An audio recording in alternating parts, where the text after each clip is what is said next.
welcome to Cricket's Campfire. I'm Ben and I'll be your host. Today we have a guest who is featured on our website at cricketscampfire.com. Be sure to look for Cricket's Campfire on Discord. Link is on our website as well, and connect with us. Now to introduce our guest today. Matt, over to you. Hey Ben and listeners, this is Matt and I'm looking forward to being here with you guys today. Awesome, Matt. And to give our listeners a bit of background, Matt has expertise in physics and pure mathematics, and his breadth of knowledge is quite impressive, actually. But mostly, he's just fun to talk to. Matt, is there anything you'd like to tell the listeners? I have a diverse working background from many different aspects of life. I've worked in a bunch of different industries, done a ton of different things. I've owned a few businesses, and I've traveled to a lot of different places in the U.S. I'd say I've probably traveled to more places than I haven't, which I think gives me a pretty well-rounded idea of different aspects of our own culture, as well as other people that we live next to and we talk to every day across the U.S. I try to keep myself as well-rounded as I can with an open mind, but not so much that my brain necessarily falls out. I do enjoy math, physics, philosophy, politics, chemistry, anything. It's all a part of the same tree. And as long as it keeps its interest to me, which is kind of hard not to do. But I am excited to be a part of the show today. I do hope that my point of view, at the very least, helps somebody somewhere ask themselves a question and maybe go look it up for themselves, potentially something that they haven't ever thought about before. Awesome. Thanks, Matt. One more thing, Matt and I were talking just before the podcast, so I wanted to catch you up on the conversation. Also, pardon the scatterbrained conversation. It all relates to one big thing. If you just hang in there past the first 30 minutes, I promise you it'll be worth your time. So yeah, we're basically discussing the psychology and how our current system, here in the U.S. anyway, is set up for failure on multiple different levels, and we are nowhere near what I expect of ourselves. For instance, I have been trying to receive mental health care for the last 3 months at least. In fact, it may have even been longer than that, from both my doctors and seeking it out personally. I cannot find a mental health care professional that can help me because they're so full. There's no room in anywhere I've tried. And then we were talking about that, and as we got into that, you were saying that the entire system is built for failure? Yeah, it's the inevitable outcome of that system. So if you want to know what a system is for, what it's built for, look at what it produces. Don't listen to what people tell you it's for. Don't look at what it seems like it might be built for. A system does what it does. It outputs what it outputs with whatever input you provide to it. So whether or not we're consciously making that decision or it's by design from people up top, however you want to look at that, our system produces an unintelligent education system. It produces people that are unhealthy. It makes it harder to get a hold of products that are healthier for you, both food and topological products that go on your skin. Everything causes cancer nowadays. Our FDA is a laughing stock. It's a joke. But you want to know what our system is for, that's what it's for. It produces that. So we're all kind of just stuck in the system, and I know I've heard that our school system is designed for warehouse manufacturing, standing in line, taking orders, not questioning judgment, understanding systems to a minimal degree so that you can potentially flourish, but never actually flourish. And so is there anything else you want to add to that I missed? Well, you're not taught how to be a CEO in school. That's true. That's true, especially in business management. You're taught how to be, it's a clerical system still. We're still going off of the old school clerical system. So anytime you have an educational system in a public sense, you're going to get a little bit less of an education than you would in a private sense because you're paying a little bit more for that. But as far as your education goes, you're in a system that's built for replacing somebody that's already in the workforce, right? Like you don't have to do anything outside of your job. You don't have to do anything outside of this niche that you're training yourself for, whether that's college or just basic education. It's an education system. It's an indoctrination system. Whether or not you choose to look at it that way, that's what it is. Like you're going into this system and you're coming out a certain way. You're not coming out to be a CEO. You're not coming out to be on top. You're coming out to work for those people. And intrinsically, whenever you go into one of those systems, if you're a worker for a major corporation, the work that you're providing to that corporation is less than what you're getting paid for. If it wasn't, that wouldn't be a good business decision for that corporation. And or the product that corporation is selling is worth less than what it's being marketed for. Well, okay, so then that brings me into like a real life topical situation that I've been in at multiple different companies that I don't really wish to name because I don't want to be sued. But in those corporations, if I've ever drawn outside of the line, I've found that is extremely discouraged. In fact, it's penalized. You're not producing a certain amount now because you're thinking outside the box. So as a result, we have to put you on a disciplinary or reform plan because your performance isn't what we expect it to be. But wait, I'm, according to the numbers, still performing exactly what it should be. In fact, I'm outperforming my peers. Well, that didn't matter. It wasn't that I was outperforming my peers. What mattered was I wasn't keeping my mouth shut. And so if I didn't follow the prompts on screen exactly saying those exact words, I would fail that specific instance of support or whatever. It didn't matter that the customer's issue was resolved in 3 minutes instead of 8. It was that I didn't follow their process. And unfortunately, there might be certain reasons for that. Like, on the bad side of things, if you look at it, it's like, no, just stay in your niche. Don't go outside of that. You know, we don't want you to grow. That's one aspect of it. But if that's not the case, there could be a legal aspect to that too, right? So like if you're working for a bank, there might be certain things that you absolutely have to say to the customer. Like you can't go outside of that or else your company could potentially be sued. So they give you these really direct guidelines to follow. And if you don't follow those, then that could be bad for the company as a whole. So there's, from the standpoint of a company or a corporation, there might be certain reasons for that are beneficial to everybody as a whole, or for them to be able to even work in that business. But from an individual standpoint, if there's no legal repercussions for going outside of your little niche there and providing an additional service which helps the customers and intrinsically would help them stay a customer because they appreciate the customer service that you provided to them, like what's wrong with that, right? But there's a lot of situations where that's frowned upon. I see. And so then what corporations do is they twist that around and say, well, anybody can be sued in the U.S. anymore, so we have to make sure that you're staying on this specific thing, because if you color outside those lines, there's 158 different rules you need to adhere to because you did those things. I mean, you could be sued for practically anything. It's just how long can they keep you in the court and keep draining your pocket, right? Even if it's a fraudulent court case, or even if it's not going to go through, it's not going to pan out, you're still going to have to pay court fees. Right, exactly. And so then becomes the question of when is individuality encouraged, and should individuality be discouraged? And is that why the system that we're in right now is broken to the degree that it is? Well, if everybody was an entrepreneur and capable of free, intelligent thought and creativity, then we'd have a much different world, and it probably wouldn't favor a few people. It'd probably favor everyone. And so is that the challenge, that it favors everyone and that's why people don't want to change? Is it socialism? Is it Darwinism? What is it that's causing us to be like, well, we prefer it this way. This is what we want. Well, if you are on top and you control what happens from that perspective, then why would you want anything else to happen? What I'm trying to figure out, though, is all of this makes logical and philosophical and theoretical sense, but how do we change the system? We can't go up against the billionaires. There's a really big issue that I don't know as though we really have a workaround for as humans. And everybody knows it, and it's really, really simple. We don't always think about it, but imagine whatever you're good at. Doesn't matter what that job is. Whatever you're really, really good at. You know a lot more about that situation than most normal people do, right? So like, you know the ups and downs of your trade. You know what works, what doesn't work, but not everybody else knows that. So there's a degree as human beings for us to be able to take a situation and oversimplify it. Be like, why can't this just be done? Why can't we just do this? This would be so much easier if we could just do this. But there's so many factors that we just don't understand on an individual basis. And that's okay. That's part of the reason why we have a system that is based off of specialists, right?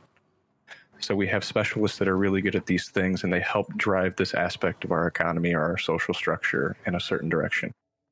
But then the information that's actually put out there, what's approved, what's not approved, that can be controlled. And if you can control that, then you can control how the system is steered as a whole.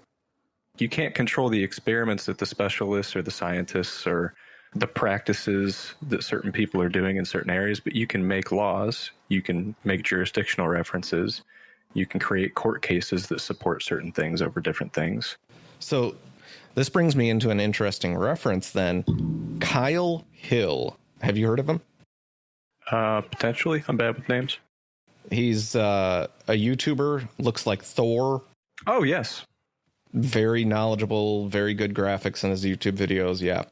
Anyway, so this guy, Kyle Hill, he did a segment on info hazards, and I never really considered that aspect of bringing this back to what people learn is how you control them. I never considered this, but info hazards can be as simple as a blanket statement about how nuclear physics works. And he did quite some interesting thought patterns on that, where if everybody knew these things, then there would be chaos. If you knew that by inserting a phraseology about how you build a nuclear bomb, that would cause challenges. So that plays directly off of cognitive dissonance as human beings. So whenever what we're doing is in stark contrast to what we believe, then we get this thing called cognitive dissonance. It's a very uncomfortable mental state, mental feeling. And we try to do everything that we can as human beings to stop that from happening, whether consciously or unconsciously. We'll fight something mentally, verbally, whatever, if necessary, to make sure that we're in a position where we're not feeling cognitive dissonance. And one of the struggles with that is that if you're told information enough, you'll start to believe it. So if you're just force-fed, this is what the truth is, this is what the truth is, this is what the truth is, eventually you're going to have an inclination to believe that that's what the truth is if you don't have any information that tells you otherwise. So if you're presented with new information that goes against what you've been pre-programmed to believe, you're going to have an instant conflict with cognitive dissonance, and you're going to choose to fight to save the system that's actually giving you that cognitive dissonance opposed to coming to the truth. And that then becomes, when do we adopt new technology? You can apply that to basic everyday life. When do you change the oil in your car? When do you change to a new car? Do you change to a new car because your current car has one challenge or another? Do you want to change from the old reliable vehicle to a potentially new unstable vehicle?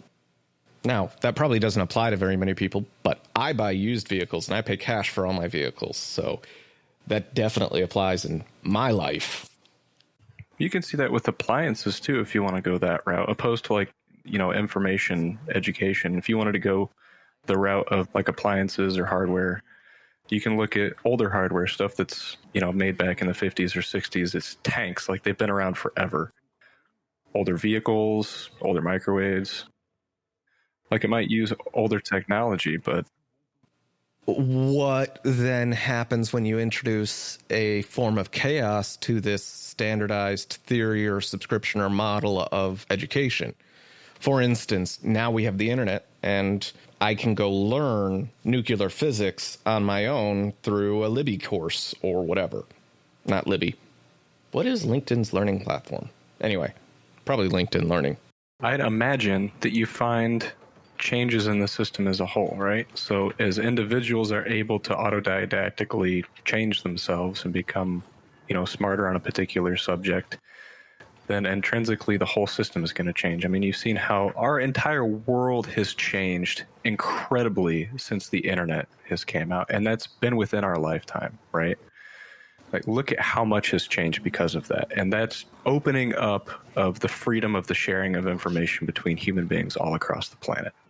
And it continues to change. But what then becomes an issue there, and we're going to slip into a slightly different topic if we follow through with this, is who controls what information is presented, what information you encounter, how often you encounter it, and what that information is, right? So the easiest example of that is you go do a Google search.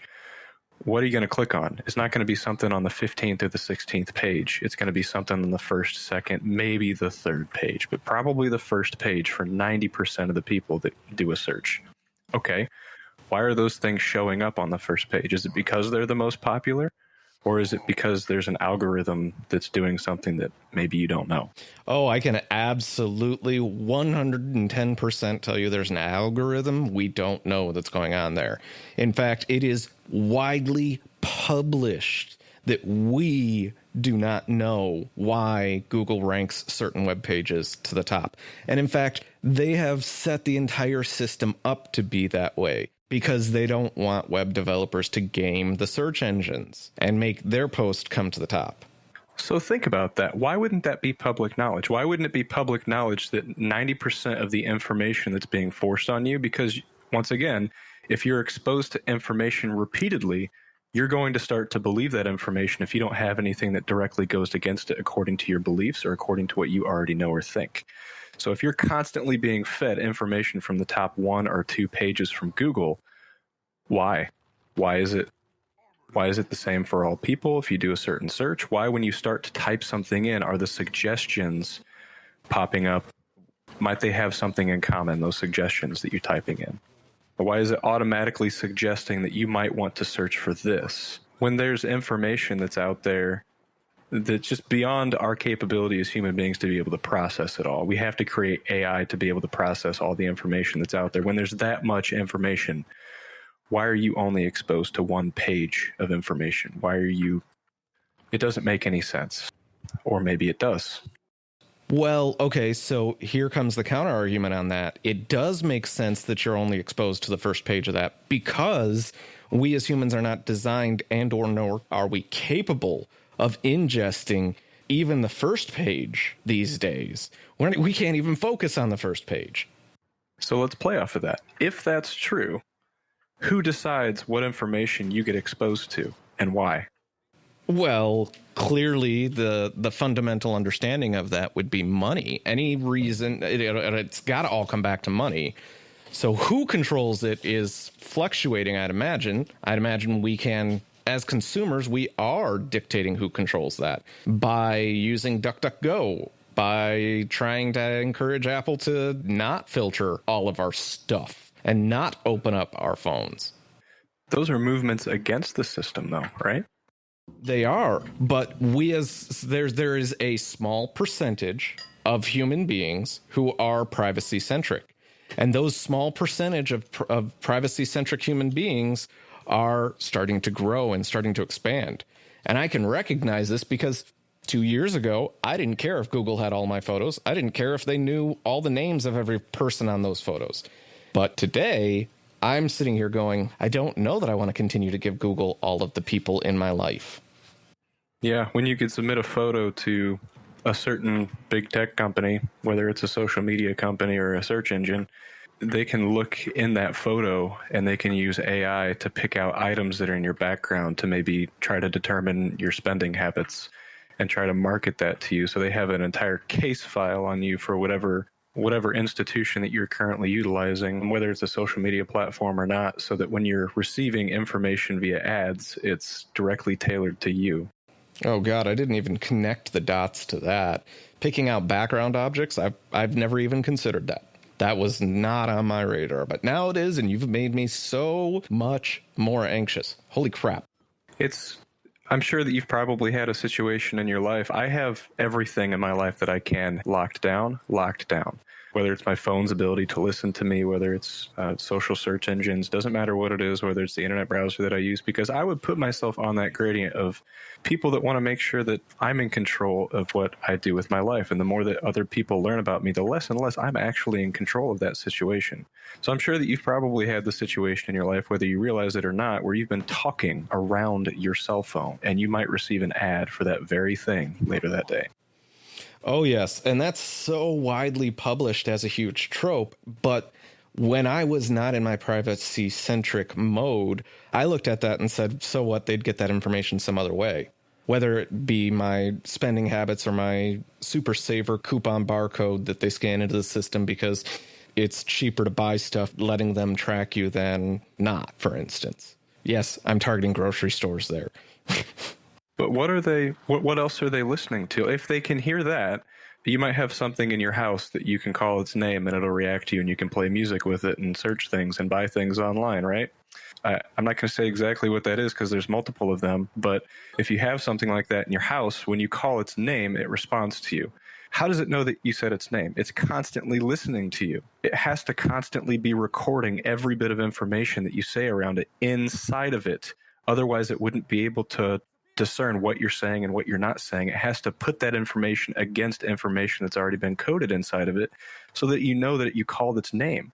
And if it's doing that, every single conversation you have in your house around one of those items is being recorded. It has to. Now, whether or not that's being kept is another thing. And see, that's where my tech-centric mind comes in. It is inefficient, improper, and there is a level there where, there is one specific tech giant that definitely loves to sell products.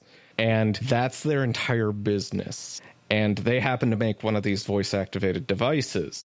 There have been cases that have been proven, and it has been gone to court, where this company was storing recordings and let anybody within the company access those recordings without reason, without justification, without clarification, without reprise. On the one end, my tech aspect of my mind goes, yeah, they definitely could be doing that. But it doesn't make logical sense because you're spending a massive amount of money for storage. But on the other end of that spectrum, I forgot we've now shifted into this reality where because you store more, the system is now becoming capable of discerning more. It can understand because by default, by having more, we must be able to sift through more. I always looked at it as my more out there, I'm publishing hundreds and hundreds of gigs worth of data a day. You're also assuming, this isn't against you, but I'm just saying people in general, when you think about this, when you're actually hearing this information and interpreting it, you might just be thinking that this information is in the hands of this company alone, right? How easy do you think it is, or how hard do you think it is to hack your home network? And how do you think that that device is actually connecting to the internet? What do you think would happen if somebody got the ability to actually breach your network and has been doing it for months?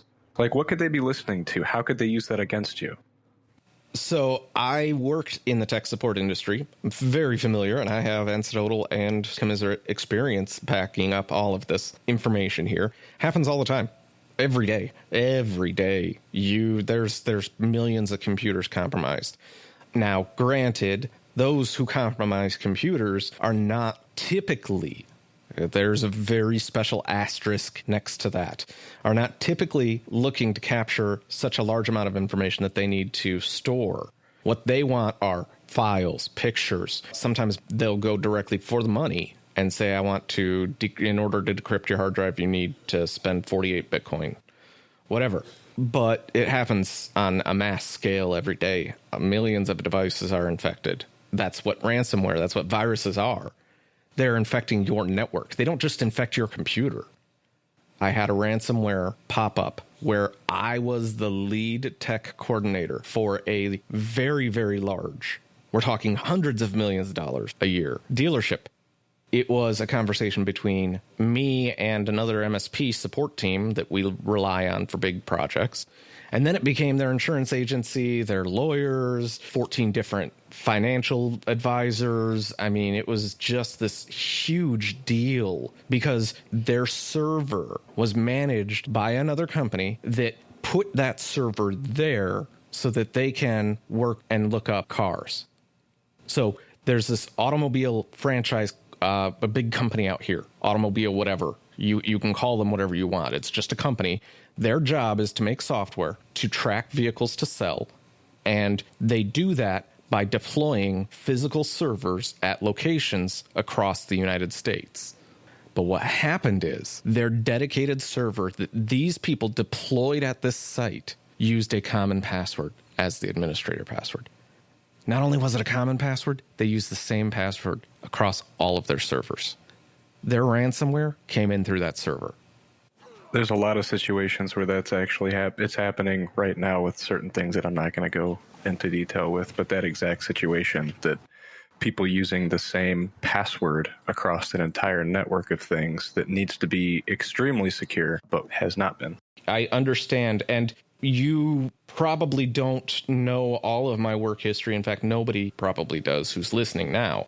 But I went into dentist's office. I've been in periodontal offices where they do surgery, orthodontal surgery, and I was support for those guys. I've been in small government offices, and those offices use the same or similar equipments. We're not just talking military. I mean, military's fairly decent as far as I remember it. If you have it out there in the world, and if it gets transferred on any kind of a system electronically over the internet or within even a closed system that has access to the internet, there's nothing, unless we had a fully, and this is what kind of backs into my area that I enjoy here, physics, unless you have a system that is based on entanglement, quantum entanglement, as of right now, you will not have a fully secured system. And quantum entanglement is where you have two particles that share the same wave function intrinsically. And so anything that you do to one of the particles will instantly affect the other particle, regardless of their distance across space. They are tethered by time, obviously, so if you do something to one, it happens to the other instantly. But you could have a particle theoretically here on Earth do something to it, and it would be affected all the way in the Andromeda Galaxy. Einstein called it spooky action at a distance.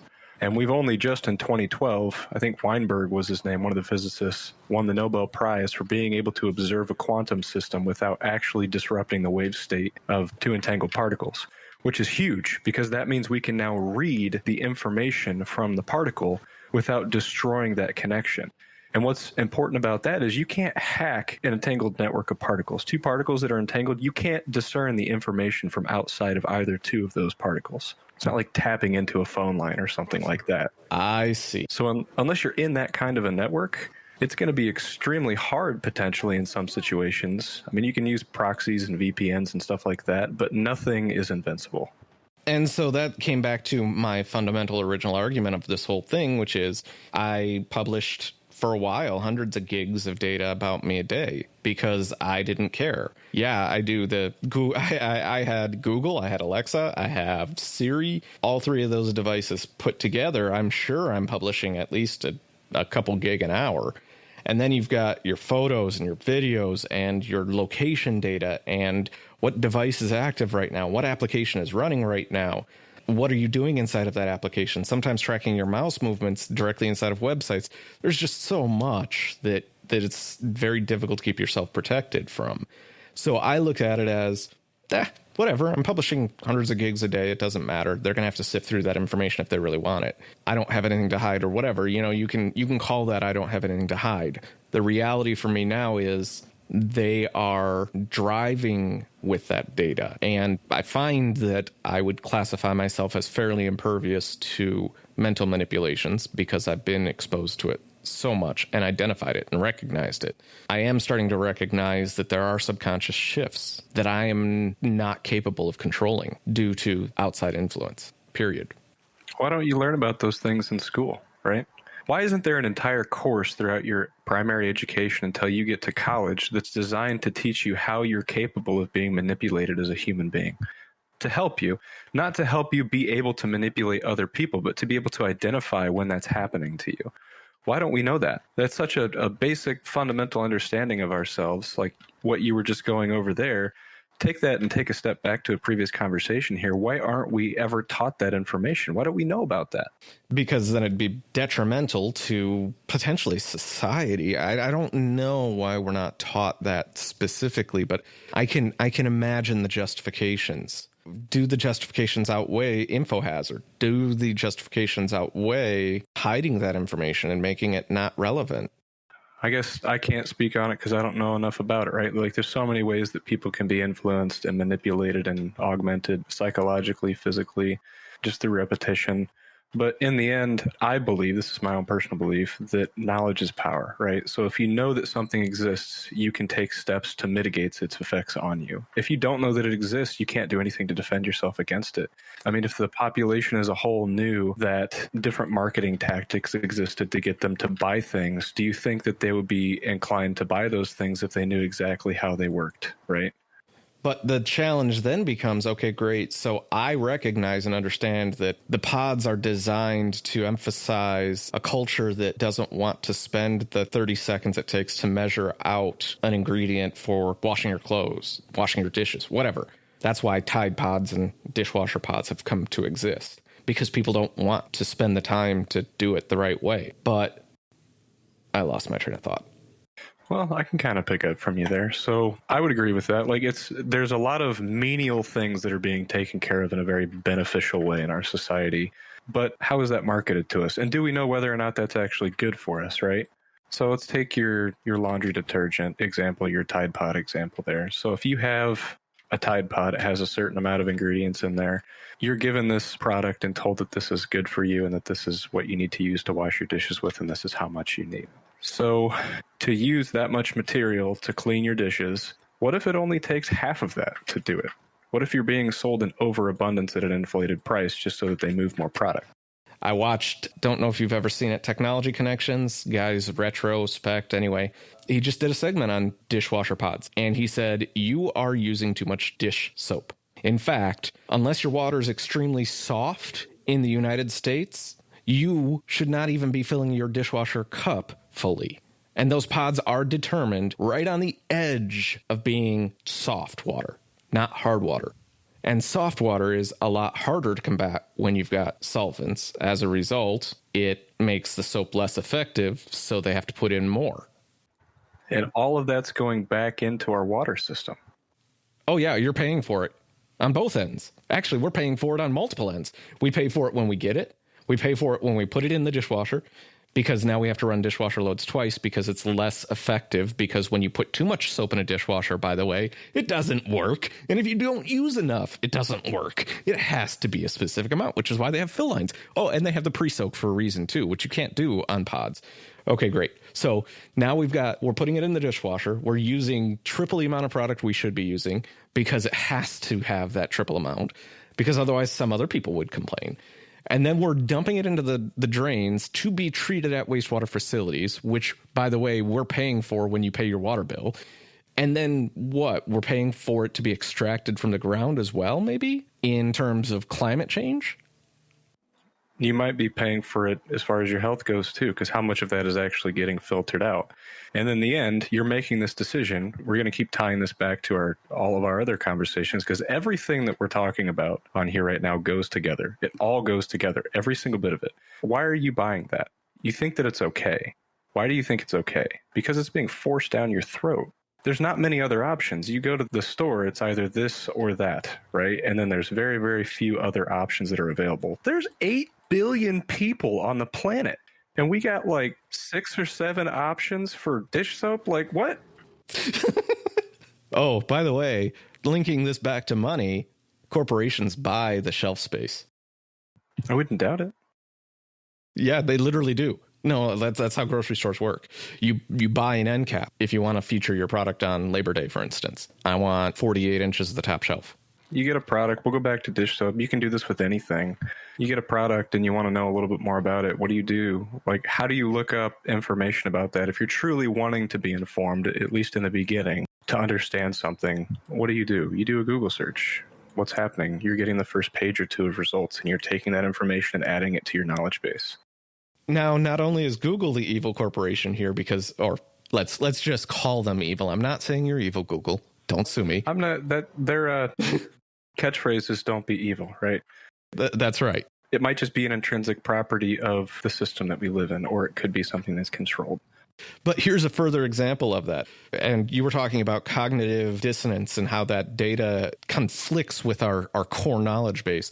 Well, think about the stances that we as humans take right now. You and I have distinct views on different topics. You're going to search for COVID vaccine proof challenges, whatever you want to fill in the blank. I'm going to search for COVID death toll. And because I'm searching for COVID death toll, they may be pushing vaccines to me. And because you're searching for information about how the vaccine is manufactured or built or what RNA strands interact with each other, you're going to be fed information about that. And the death toll isn't going to be there. And you're not going to be pushed towards vaccines. And you're not going to be, because you're digging in and you're trying to find information. Just the subtle shift in a word changes the results on such a dramatic scale. But are the quality of those results different, or are the inclination of the end result of the search results the same? So like if we search 2 things on the same topic in a spirit of of being different, like we believe different things on that topic. Are we going to be shown information that pertains to what we choose to believe, or are we going to be shown information that would tend to incline us towards a very specific conclusion, regardless of what either one of us believe?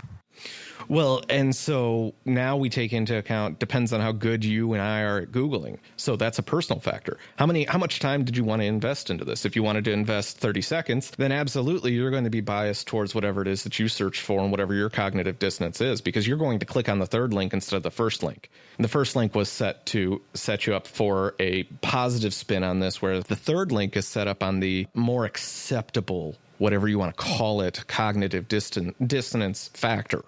Now you've got time as a factor of research. Even though we have that information at our fingertips, even though that information is already cataloged, we know exactly what those pages say, because we've built this system that can interpret us as our feelings, as our emotions, as our history, as our past lives, as whatever you want to call it. Now you're being swayed and controlled in different manner than you intended to be. I would even take it a step deeper than that. I'd say even if the first and the third links on that front page give you different things, they give you different results, can you guarantee that the end result is not going to still be the same? That the information that you're being provided, whether it's for or against your argument, that there's not information that's there on that page that is directing you towards something specific? Oh, no. Everyone is going to be directing you. Well, I mean, I would imagine everyone would be directing you towards something, because everyone wants to win the argument. There would be an inclination of basic human instinct there, of mental survival of the fittest ideas. That ties right into cognitive dissonance too. You got to fight to protect what you believe, right? Right. I'll even tie cognitive dissonance into a slightly different aspect that maybe more people would understand. Take your job if you don't like your job. There's an aspect of cognitive dissonance associated with that too, but there's also habitual circumstance associated with that. So you're going to keep doing what you're doing if it's based out of habit. But then if you don't like what you're doing, you're going to be unhappy. So unhappiness is going to be an unfortunate result. It's going to be the result of staying in a constant state of cognitive dissonance when what you're doing is in stark contrast to what you believe or what you want. So now it comes back to the fundamental argument of what's better, knowing everything and trying to make a decision and facing decision fatigue, or taking one side and ignoring the other. Ignorance is bliss, right? Man, that's the case for some people. Unless you know too much already. Exactly. Then it becomes hard to ignore. Then you can't ignore it. Exactly. And then you're sitting there producing a podcast about knowledge and understanding because you just want to get your point of view across. And this is unbelievable. And you can't believe anything is happening like this. Yeah. Never been there before. Don't know what you're talking about. Oh, my God. And our society accepts this. Not only does it accept it, it encourages it. All because we're being lazy, mentally lazy, not even physically lazy. Hell, I'm physically lazy. That ties into it too. You can't have an amazingly healthy mental state. You can't reach your maximum potential mentally unless you're there physically too. I mean, you can be extremely, extremely smart, but in the end, there is a physical aspect of it too, that you have endorphins that are running through your body. You have to live a healthy lifestyle to be all cognitively there. There's serotonin that interacts with your body in certain specific ways that affect memory retention. There's a whole bunch of stuff. Hold on, let me crack open my can of Coke here. One of those two options at the superstore, right? That's right. It's either this or the store brand. So, yeah, I agree with you completely. Physical, and so now I'm in a situation where I want to be kind of physically active, or want to feel like I kind of want to be physically active. Logically, I know it makes sense. Emotionally, I think it's going to make sense once I do it.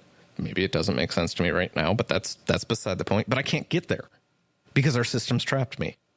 And I don't know how to break this trap. I don't think it's something that one person can do, man.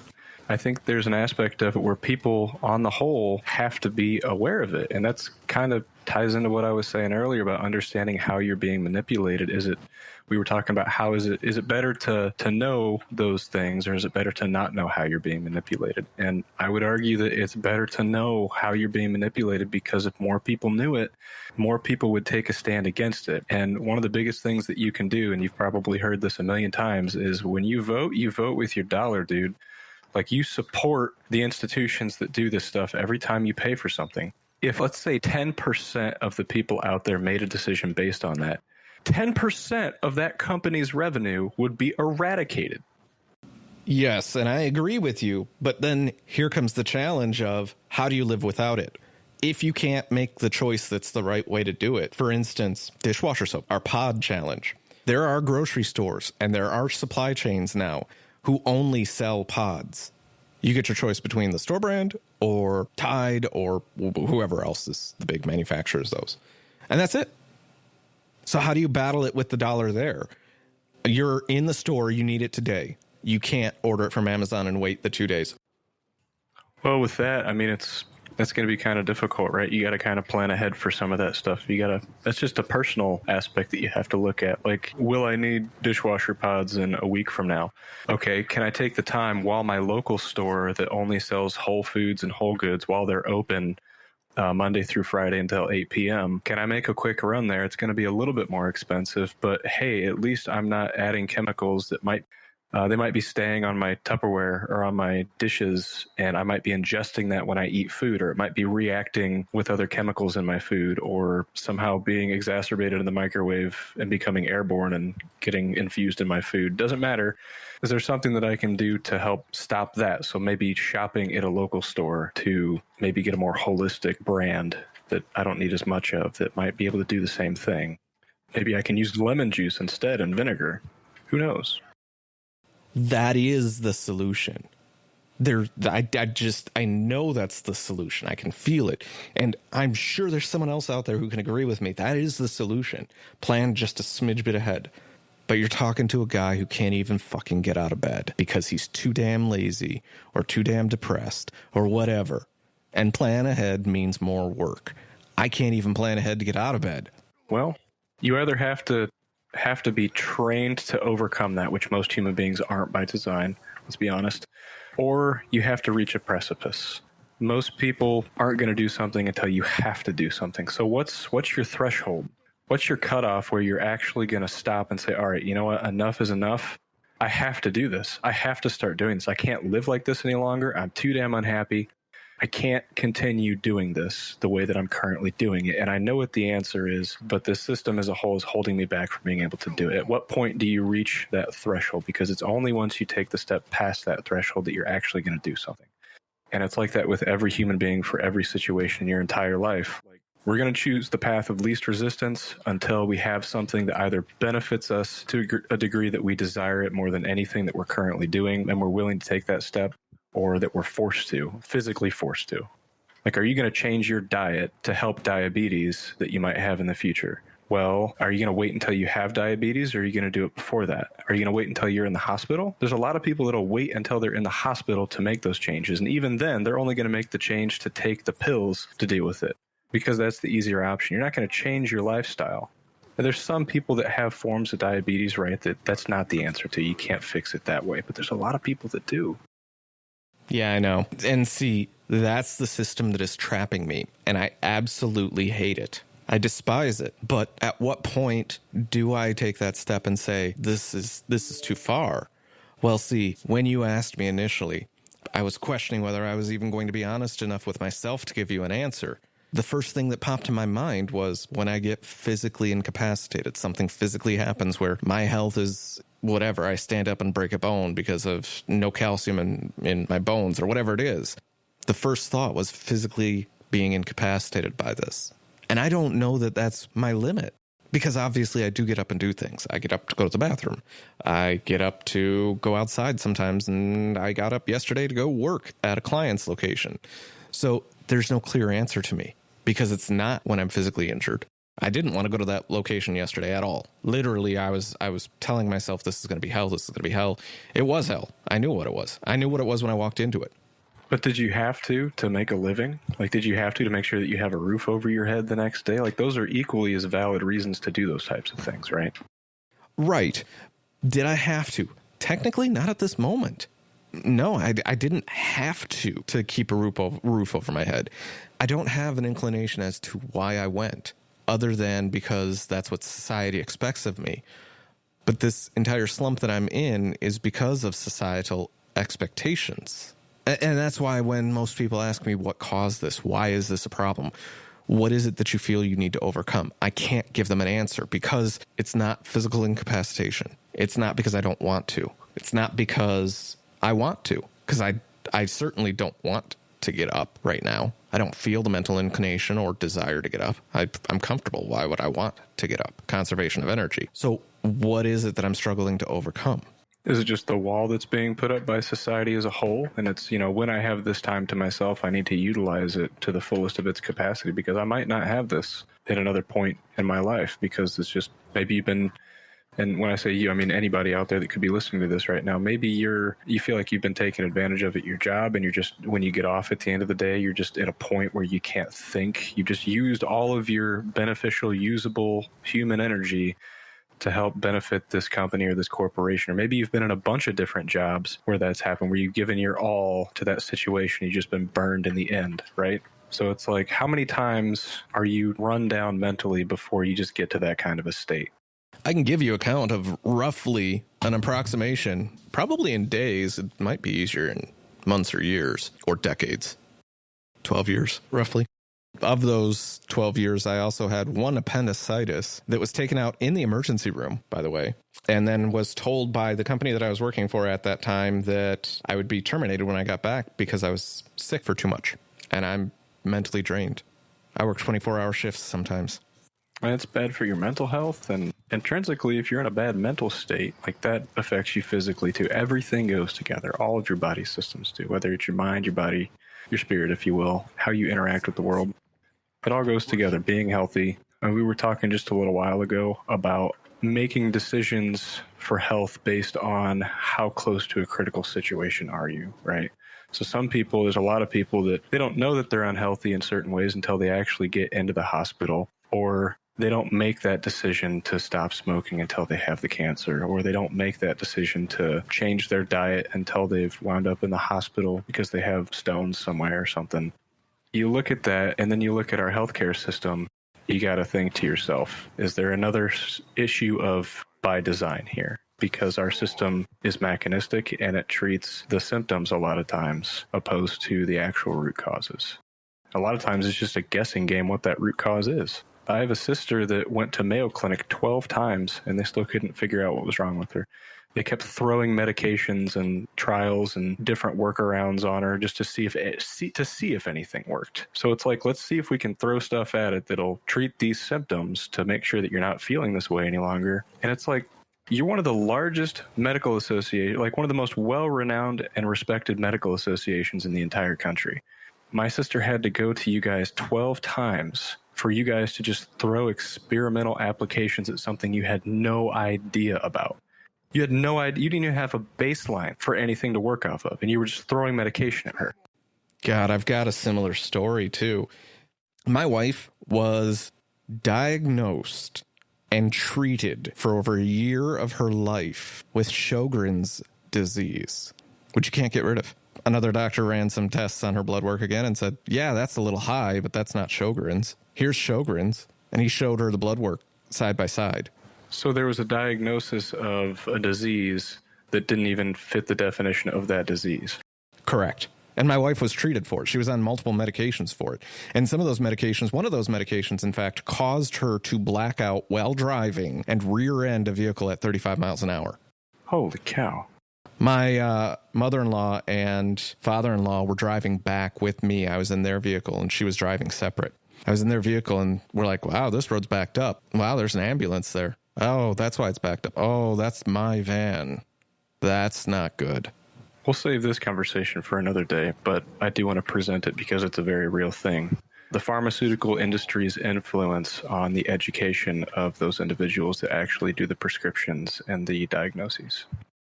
Oh, my God. So to a certain degree, it makes sense that situation happened. Like, that's the way that people were taught and trained in school, because the company that's benefiting off of that, or the companies that are benefiting off of that, have a direct influence on that.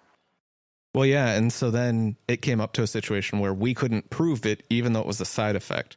We couldn't prove without a shadow of doubt that she blacked out due to that medication, even though that's a side effect of the medication, because the doctors had not diagnosed her with that. Or said yes, or recorded it in documentation that she'd been blacking out, because she didn't know she'd been blacking out. because she started it a week ago.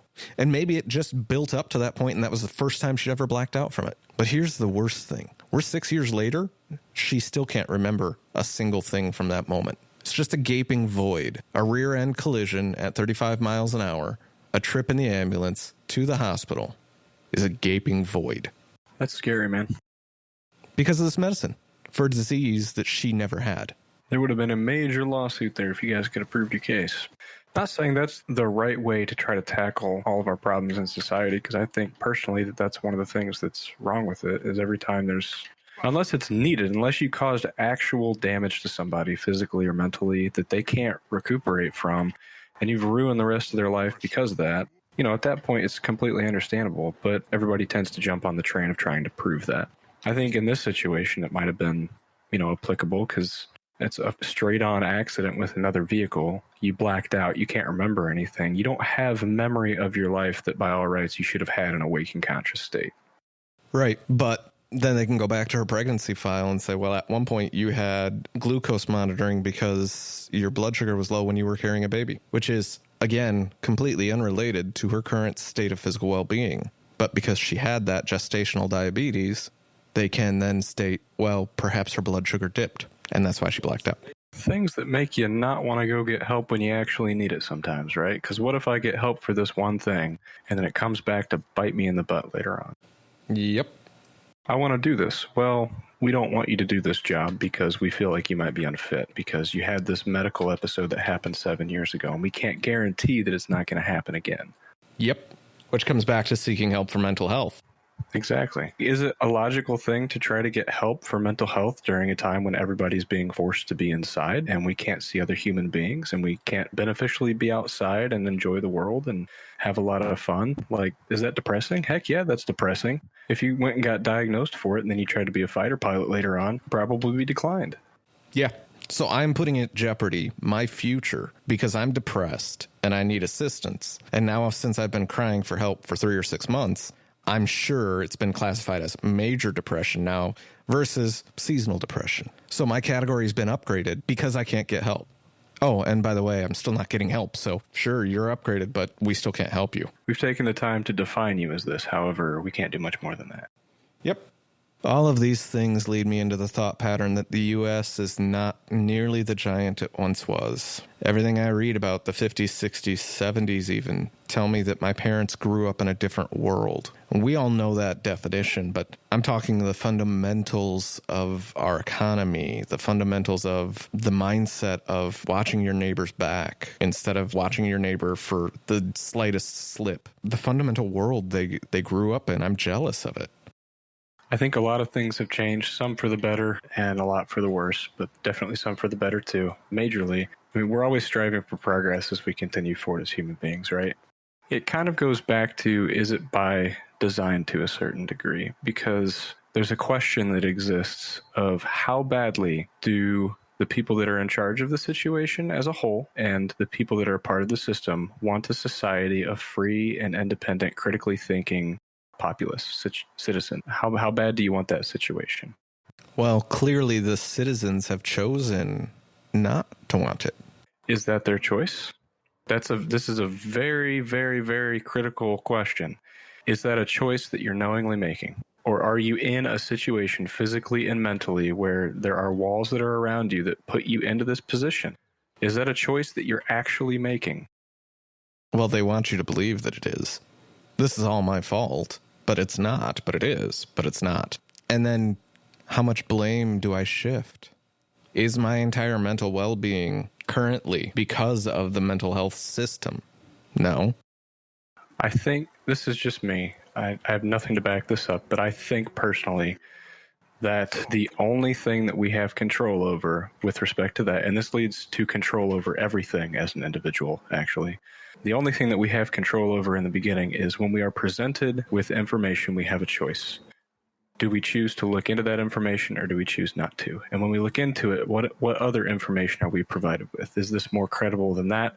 What tells me that this is more credible than that? And then it's up to you to make the choice. Am I going to act on that information or not? Am I going to do something about it or am I not?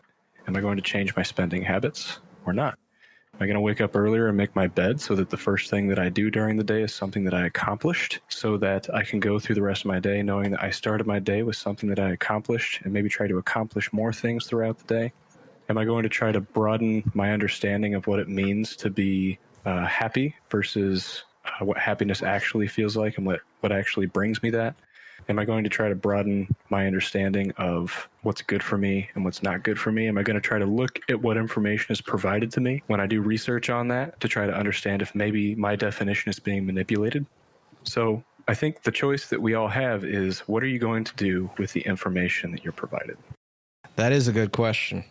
But what I want to do versus what I can actually achieve right now is so low that I don't know where the bounds are.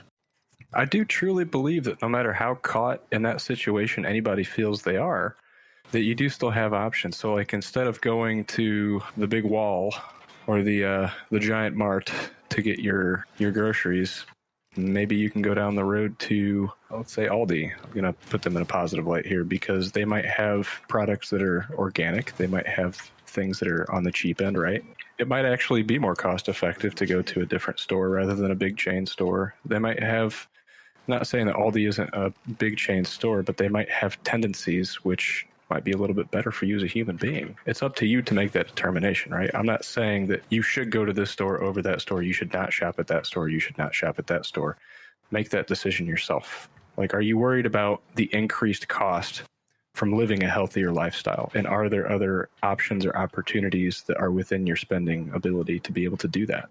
Even if it's just a couple things a day, if you augment 25% of your diet to be as healthy as you possibly can, that's a 25% increase for you as a human being, for your physical and mental well-being for the rest of your life. Oh, and I agree. But then I come to the situation where all of these things take time to prepare or to set up or to enjoy, because you need to wash spinach. You need to wash lettuce. Okay, so you can wash it and then put it in the fridge as one big batch. Sure. But then spinach wilts, because for me, I would rather not eat than get up and go find something to eat. So I wait for dinner. And at dinner, I want protein because I'm hungry and I want something that's going to last. Again, we all choose these things. And I agree that I am making choices. But I also agree that, unfortunately, I don't know how to change my choices. And I've always been in control. I'm a control freak. But I have literally lost my drive. I feel very similar with respect to the protein aspect. I mean, I try to get 3 meals in a day, right? But it's, on the whole, I feel like I probably eat a little bit too much meat than I should. I feel like there's a social stigma associated with that. That's just my own personal belief. I agree with you, and I definitely eat way too much meat. There's a whole industry around that we might not even get into right now. You mean that it's cheaper to sell it than it costs less to sell it than what it costs to produce? Well, just everything that goes into it. So how much work, how much effort, how much money goes into making that versus what you could live off of a couple acres of land? And I mean, I'm no one to talk. I love meat, man. I love eating my bacon. I was just telling you a little while ago, I'm about to go make a pack of bacon, some sausage, fry up some eggs, and just have a good breakfast at lunchtime here. But in the end, is that necessary, right? Can I make a delicious food that's extremely healthy for me, that might not raise certain things in my blood that are not very beneficial for me? Can I live a healthier lifestyle and still enjoy what I'm eating? For sure. Could I get a lot more out of maybe having my own garden on my own land here and just eating off of that every year and canning stuff and putting stuff away for the winter time? Heck yeah. You can put away a lot of food if you can. It doesn't take that much land to support a couple of human beings in a household, but it does to support the animal livestock. It takes a lot of money. Then you got the issues of lobbying too, right? So what was it? One of the senior board members on a major pharmaceutical corporation that's currently funding a major vaccine is one of their panel members is also on the board for the FDA, right? Something like that. I remember hearing something like that. Is that not a conflict of interest? That clearly happens too in that situation. Like, there's conflicts of interest that happen within that industry potentially. Right. So then I start to dig into, okay, who can make these changes? Is it because we live in a capitalist environment? I don't think so. I think it's because we allow politicians to be influenced. And that's because we, as humans, want more money. That should be life in prison. Ha. If you vote to pass bills a certain way associated with certain things, doesn't matter whether it's smoking or other bills that go through, if you vote a certain way and it is found that you have received funding in any way, shape, or form or support from that industry, doesn't matter if it's for or against the bill, doesn't matter which direction it is, if you receive funding from an individual or an entity that is in any way, shape, or form associated with that, first and foremost, you should lose your position in government. 150 freaking %.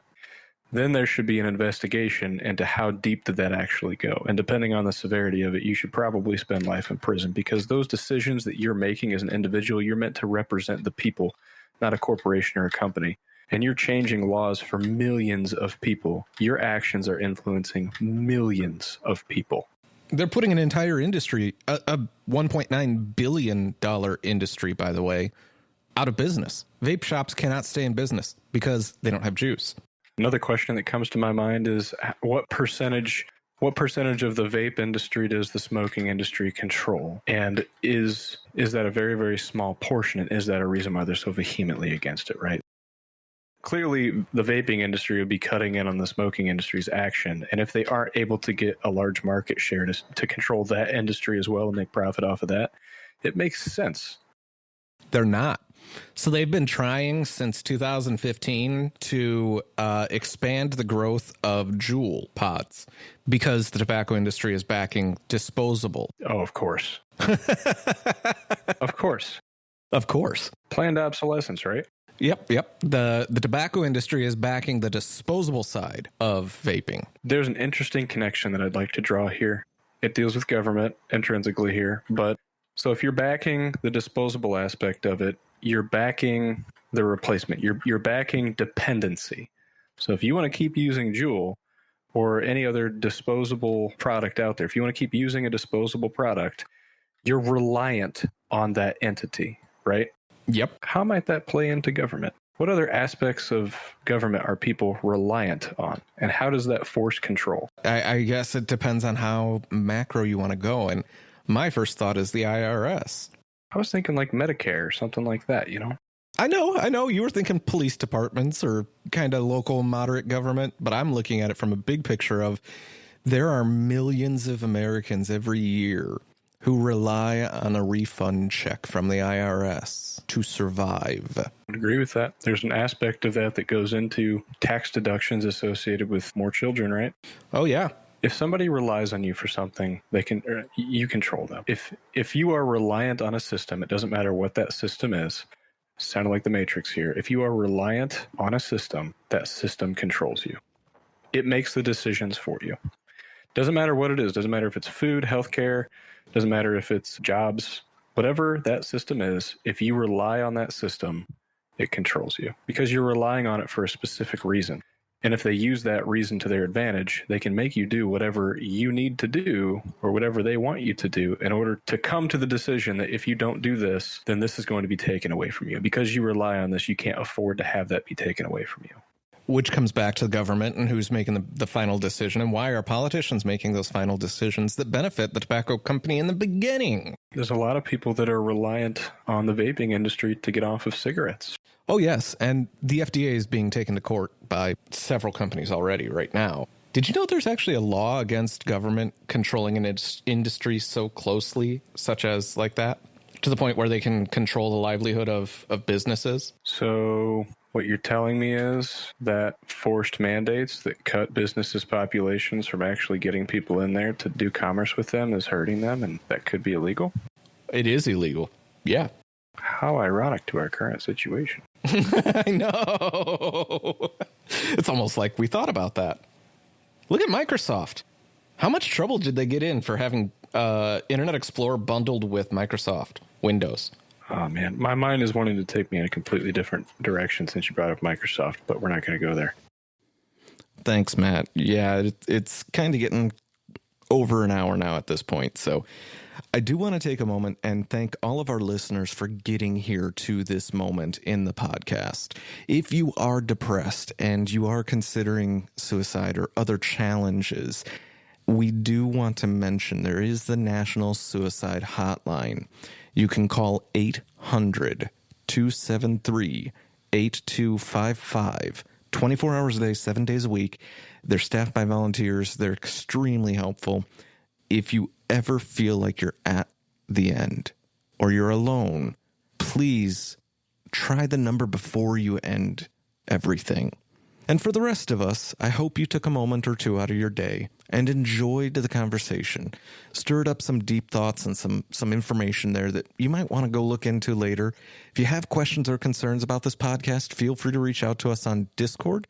You can also call us at 888-722-2402. We hope you have a great day.